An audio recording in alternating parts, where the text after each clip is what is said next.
What's good, YouTube? Welcome back. Today it is the LazyDaze Channel. We're back at it again with some more history reaction for you guys today. It is some more Hannibal. It is their 19th episode. The Second Battle of Nola, 215 BC.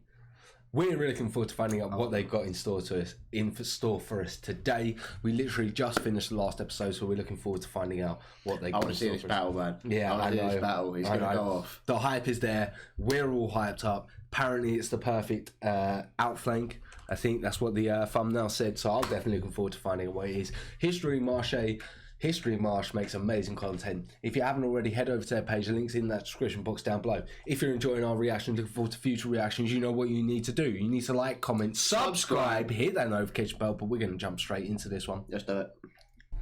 It's mid-August, 215 BC. Nice and hot. For over a month now, Carthaginian troops plundered the countryside around the city of Nola.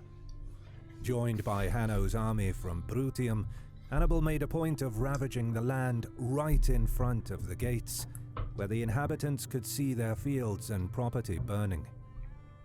Undermining Roman authority in this way, he hoped, would drive Marcellus to meet him in open battle, or suffer the embarrassment for refusing to fight.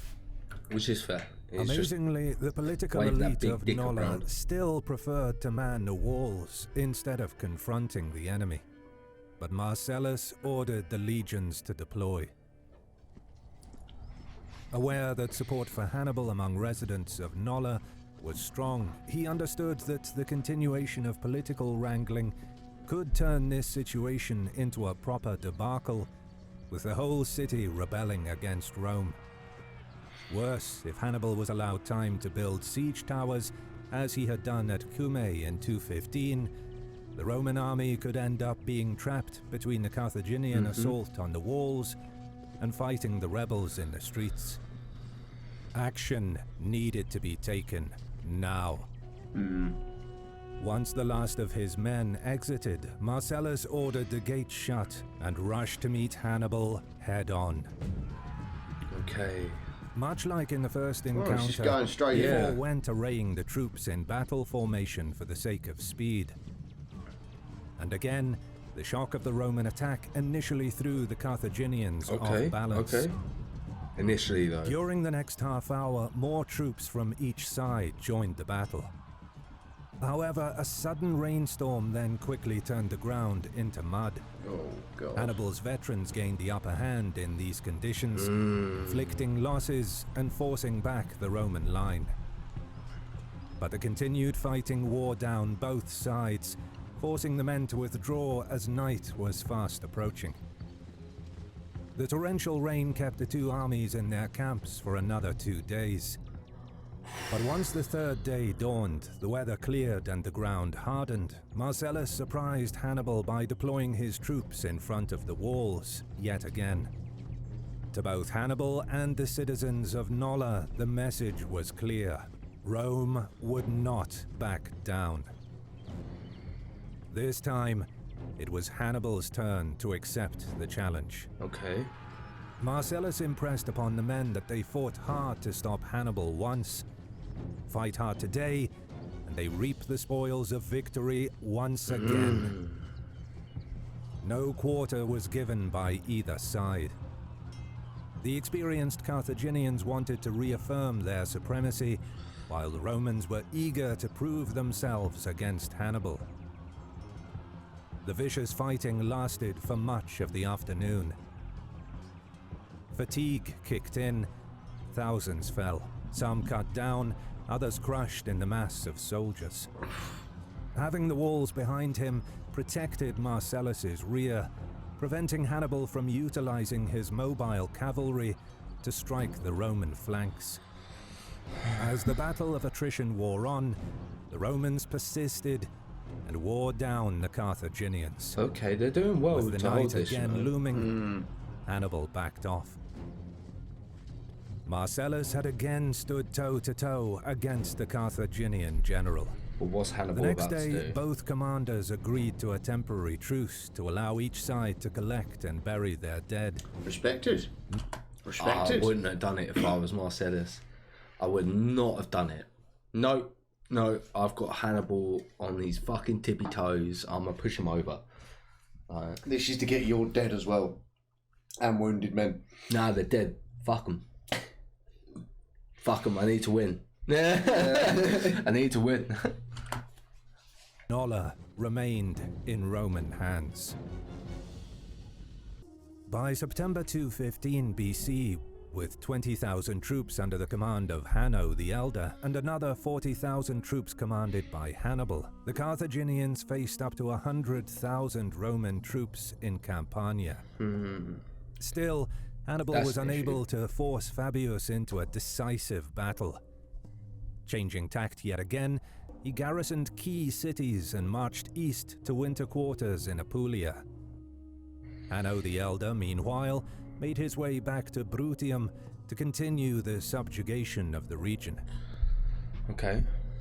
With the Carthaginian army now gone from Campania, the Romans finally enjoyed some respite. Fabius ordered grain collected from nearby cities and brought to the Roman army. I'm surprised that was all the battle had for us. Wintering at Suessula.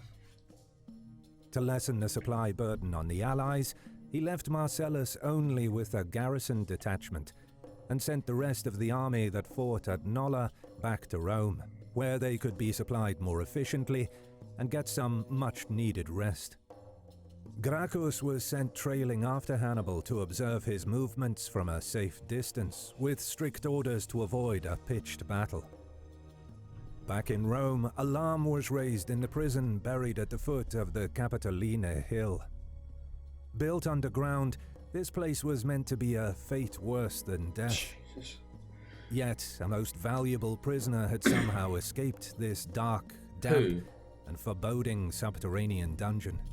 Who escaped? Managing to disguise himself, he then made his way to Ostia on a donkey, stolen at the local market, where he boarded a small vessel and set out to meet with the king of Macedon. The mysterious man was the last surviving member of the delegation in charge of brokering the alliance between Hannibal and Philip, which was captured off the coast of Brundisium by the Romans earlier in the summer. Before being transported first to Cumae and then sentenced to imprisonment by the Roman Senate. But traumatized by what he had endured during interrogation in the dungeons of Rome, the diplomat was unable to remember the exact terms of the treaty once he had reached Philip's court. Nevertheless, I mean, understandable to him saying it's all fucking blur. Old school tortures, man. Even next level. Even new school tortures are still bad, bro. Both are bad. I just don't want to be tortured. His most remarkable escape gave the king of Macedon an early warning, and a second delegation was promptly dispatched to meet Hannibal and draft the agreement anew. I bet he's going back the same way. Across the sea in Iberia, the Scipio brothers wrote to the Senate detailing their successes, but stressed that they lacked the money needed to stay in the fight. Send funds or it's They game borrowed over. heavily from the Iberian allies to pay the wages of the troops and sailors, and insisted the Senate provide for everything else, chiefly clothing and grain, among other provisions. Without help, the Scipios claimed, the army and the province would collapse by the end of the year. Unable to finance the effort in Iberia due to the high cost of maintaining the war against Hannibal in Italy, the Senate had no choice other than to turn to creditors. Major concessions were offered. Those who took contracts to supply the army in Iberia were exempt from military service, probably along with their sons, and were to be paid first with interest, with payment guaranteed even in the event of a shipwreck or capture by the enemy. The state taking on the full risk of transportation was a risky proposition at best, but the Roman Senate really had no choice. The contract was taken by 57 private individuals, split into 3 companies, and the ships finally embarked for Spain. The Scipio brothers would get the supplies they needed. If they get there. And, unbeknownst to the Romans, the risk they took with creditors came at the 11th hour, because around this time Mago Barca finally embarked for Iberia with funds, supplies, and reinforcements. Whoever reached their destination first could potentially tip the balance of the war in Spain. Okay. Meanwhile, Hasdrubal the Bald's expedition to Sardinia was derailed when his fleet was blown off course, ending up in the Balearic Islands. Many of the ships had to be hauled ashore for repairs before the voyage continued. Oh shit. The 12,000 infantry and 1,500 cavalry were much welcomed reinforcements to Hampsicora's pro-Carthaginian Sardinian revolt after their defeat at Cornus a year earlier, which left them with some 3,000 men. The delay, however, allowed Titus Manlius Torquato to rebuild his army at Caralis. To his 5,000 legionaries who survived the prior clash with the Sardinians, he was able to add some 4,000 troops whose health had barely recovered from malnourishment and scurvy, though many of these men were still only fit for defense duties. Oh shit. Crucially, another 6,000 were on their way from Rome. While these were inexperienced troops, they were vital for shoring up Titus's ranks. Hasdrubal the Bald landed at Tharos in early autumn of 215 BC, where he was greeted by Hampsicora. The combined Carthago-Sardinian army wasted no time in marching south, aware that there was no better time to fight the Romans, many of whom were still suffering from sickness. Meanwhile, 60 Carthaginian warships and an unknown number of transports tracked the movement of the army, following the coast until they reached Caralis. Everyone's coming out to play. His intention was to fully encircle the city and starve the Romans into submission. There was no Roman fleet nearby to lift the blockade and open lines of communication, and Titus lacked the supplies to withstand a long siege. Trapped in the city, he and his army would face ruin. Left with no other choice, the Roman general marched his sickly men to meet the Carthaginians in the open. The two opponents did not immediately engage, encamping on an open plain west of the river Flumini Manu. Hasdrubal the Bald, while initially intending to press the Romans as soon as the opportunity presented itself, was surprised to see that Titus left the protection of the walls of Caralis, a bold move considering that a third of his army was not combat ready. The Carthaginian general wanted to reassess the situation. He sent his skirmishers to test the enemy's resolve. During the first day, the fast-moving Numidian horse pressed the Romans. Titus's men snapped at the Carthaginians, winning several minor engagements. To Hasdrubal, this did not seem like a weary army. However, by the second day of skirmishing, the Roman general could no longer disguise the weakened state of his legions. He ordered the men to stay on the defensive and not venture forward. Okay, smart. Titus. With so many men unfit for battle, he couldn't risk losing troops that actually were combat ready to exhaustion, injury, or death. Thus, the Romans backed off. This was the sign Hasdrubal was looking for. Titus's men were weak, after all. In the morning hours of the third day, Carthaginian troops were ordered to array for battle. Some 15,000 infantry and 1,500 cavalry took to the field. Okay. The Roman numbers are quoted as high as 22,000 infantry, but due to sickness and heavy losses while fighting the Sardinians during the previous year, it is likely that their effective strength was closer to 16,000 infantry and 1,200 horse. Close, The but a exact third of that deployment on is the day remains vague, sick. but it is thought that Hasdrubal formed a strong centre, flanked by the Sardinians and cavalry on the wings, along with several elephants. Titus mirrored this, placing his veteran and most rested troops in the centre, flanked by the less experienced men that recently arrived from Rome and those barely fit for battle, with cavalry on the wings. Once the deployment was complete, Hasdrubal gave the order to attack. He took position in the center left, while two other commanders by the names of Margo and Hanno led the cavalry contingents on each wing. I respect it, he's going in centre. Amsicora commanded the Sardinians on the right, while his son Hyostus took position with his countrymen on the left. The deliberate slow advance served to intimidate the Romans, and Titus made sure to steady the men before the first blows were exchanged. The fighting in the center had been the fiercest, but neither side could get an advantage early on. Okay. Hasdrubal predicted this and had ordered Margo and Hanno to drive the enemy cavalry from the field and encircle Titus's center. The Roman cavalry, although slightly outnumbered, held the Numidians at bay. But it was the weary Roman infantry flanking Titus's center that took the brunt of the fighting. Unable to hold, they were gradually ground down and pushed back. Elephants coming in Full handy. elephants there, man. Yeah, man. The decisive moment, Can't even play however, that. came when the Roman detachment You can't facing play the that. Sardinians on the right managed to drive them back after Hyostus fell fighting in the front ranks.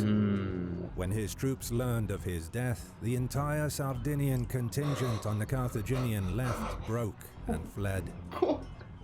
Much of the Roman foot could not be restrained and gave chase. Oh, They okay. gave no quarter to the fleeing Sardinians and took no prisoners. Crucially, Titus did manage to rally the cavalry on the right and have them wheel inward to attack the Carthaginian center. Hasdrubal and his men stood their ground, but as the Romans enveloped their position, they were gradually cut down to a man. Oh, were they? Roman casualties are unknown, but given the overall state of Titus's army and the high attrition during the grueling campaign in Sardinia, losses were likely in the thousands. For the Carthaginian host, the defeat was catastrophic. Jesus. Hasdrubal the Bald, along with his lieutenants Margo and Hanno, were captured. Hyostus was killed in the fight. Oh dear. Hasdrubal the Bald. Oh dear. 3 of them were captured. That's so fucking 3 peak. of them were captured. That's so peak. That's so bad. That's so peak. You are so shit. Holy shit. Oh, mate, these Romans, though. Yeah, man, these boys are putting up a fight. Fighting, and his father, Amsicora, fled the field. 12,000 fell in battle, while another 1,500 were taken prisoner. Shit. Some 3,000 men did manage to escape and head for the coast, where they boarded the waiting ships and promptly sailed for Carthage. But they wouldn't get far before they accidentally ran into a Sicilian contingent of the Roman fleet returning from a raiding mission in Africa. Dear. Against 60 Carthaginian warships, the Roman fleet of 100 quinquerines had a clear advantage. Commanded by Titus or Catulus Crassus, they managed to capture 7 Carthaginian ships, while the rest scattered and made for Africa. Okay. In the aftermath of the battle, Amsicora retreated to Cornus along with the scattered remains of the Sardinian army. But upon learning of his thought he son's was fate, going to say... he ended his own. I thought he was going to scatter remains of his son. I would have been peak. I mean, life. he took his own life. Yeah. Yeah. The Sardinian revolt had been defeated. So... Rebel cities surrendered to Rome, which allowed for some of the troops to return to Italy. The grain supply could resume uninterrupted, Nice. an important factor given the damage done to Roman agriculture in Italy. Crucially, the victory at Caralis denied the Carthaginians bases on Sardinia, from where Italy would have been in striking distance. It would be another 5 years before Carthage would threaten Roman domination in Sardinia. Back in Campania, Fabius harassed the holdings of the... Another 5 years? How long is this series going to be? I know, this is... Rome are packing now, though. Mate, yeah. Carthaginians and their allies, fouling the fields around Capua. But Hannibal made sure the garrisons were well provisioned and could withstand the pressure until his return from Apulia. In addition, fast-moving Capuan irregular cavalry countered the Romans, in turn disrupting their supply lines, killing off patrols, and setting ambushes for the marching armies. Fabius, unwilling to risk being bogged down in enemy territory, retreated to his winter quarters at Suessula. To the south, 4,000 Numidian horse and 40 elephants reached Locri, where they were received by Hanno the Elder. Compared to the number of troops Hannibal was promised, this was a token force, and these would be the only reinforcements that Carthage sent to Italy via the sea throughout the war. With his numbers raised to around 23,000. Throughout the whole war, cuz. That's all he got? That's all the reinforcements Hannibal got. Holy shit! No. Cuz, outrageous. That's ridiculous, bro. Outrageous. Hanno the Elder marched west to besiege the vital city of Rhegium, one of the last Roman holdouts in Bruttium. For over a month, Hanno besieged the city, but was unable to fully prevent it from being supplied by sea. 2 major attacks were mounted on the walls, both repulsed. Then a message arrived from the Bruttians, asking for aid in taking the city of Croton. Hanno lifted the siege and hurried east. Campaigning season was coming to an end, and while Rhegium was a valuable target, Croton was also of great importance, its fortress dominating the surrounding region. The Bruttians had managed to breach the walls, but were unable to take the citadel. Shortly after Hanno's arrival, the citadel was taken. The Carthaginians could now direct all of their efforts in Bruttium at Rhegium, the last city in the region still loyal to Rome. Hannibal, meanwhile, was settling in for the winter at Arpi. He's doing quite well on his By own now down it there, became though. clear that his Hanno the greatest Elder. weakness was the poor performance of Carthage's generals in other theatres, and the lack of support for the war in Italy from the Carthaginian Senate. And with the Romans refusing to risk fighting decisive battles, instead opting for a war of attrition, Hannibal was becoming increasingly desperate for more troops, without which he would not be able to match the Romans for much longer. He's outnumbered. But Like. there was some good news for Hannibal in the made winter it. of 215. Another Second delegation time from lucky, Philip eh? of Macedon disembarked, and Don't forget that it was on the way back he got caught. Then he got put into prison. Then he had to spend time in I prison. thought and it then was on he the way there. escaped. No, because he had the terms from Hannibal, but he failed them because of the torture, yeah? So this part is easy. It's good. To get back is the hard part. met up with Hannibal at Arpi. They informed the Carthaginian general that the previous embassy was intercepted and imprisoned, and that the terms of the first agreement were lost. The second agreement was drafted, and the delegates set off for Macedon once again, this time successfully avoiding Roman naval patrols. Philip's armies would be joining the war next year. Hannibal also received an embassy from Syracuse, the pro-Carthaginian faction riled up by its leaders Hippocrates and Epicides, who came to the island last winter, had convinced the young king Hieronymus to fully commit to Hannibal's cause, on the promise of being given full control of Sicily after the war. Hieronymus's army could now push west to expel the Romans from the island, and the Syracusan fleet could contest the seas around the Strait of Messina. Okay. This forced Rome to divert invaluable resources to Sicily to ensure they maintained a foothold on the island. The turning of Sicily into a full-blown theatre of war relieved some pressure on Hannibal and bolstered his position in Italy, so much so that the Roman Senate had already begun plans to transfer none other than Marcellus to the island next year. Oh. No. They would have sent Marcellus to the fucking... Oh, mate, he's gonna... He's the only one who's actually doing anything. Bro, he's gonna... Oh...